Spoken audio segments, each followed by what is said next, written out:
When I was 12 and 13, I had the opportunity to film some commercials, some fun informational commercials for a kids programming slot in the afternoon of a national cable TV station.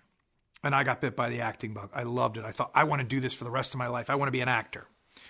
But after exploring that opportunity and really thinking it through, my father wisely counseled me and just said, I'm not sure this is the path you should take.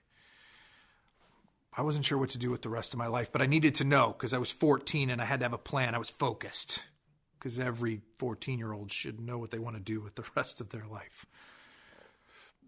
That summer I went to camp, and I believe God called me into ministry, specifically ministry to young people. And so I went home from camp and told my youth pastor, teach me everything you know about youth ministry. Now I want you for a moment to imagine that a 14-year-old came to your job and told you the same thing, whether that's in, say, sales and marketing or education or counseling, customer service. A 14-year-old showed up and said, teach me everything you know about your job. You'd probably just say, listen, you probably need to finish school. You probably need to decide if this is what you want to do. And then you probably need to take some classes in what this even looks like before you get going. But he didn't. He believed in me. My youth pastor's name was Scott. Scott was an Anglo man from the Midwest in his 30s. He had grown up in Minnesota and gone to school in Chicago and was now a youth pastor in Virginia. Scott loved God and his family and teenagers and basketball. Well, at least I think that was the order. Or maybe basketball and teenagers. No, teenagers and basketball. He loved us. And he believed in me. And so I went and told him, teach me everything you know. He didn't say, get out of here. No. He said, okay, how about this? Go make some photocopies. Go set up some tables for tonight's meeting. Go order some pizzas for this event. He started giving me little tasks. Scott taught me the way that Jesus taught people. He said, be faithful in the little things, and more will be given to you.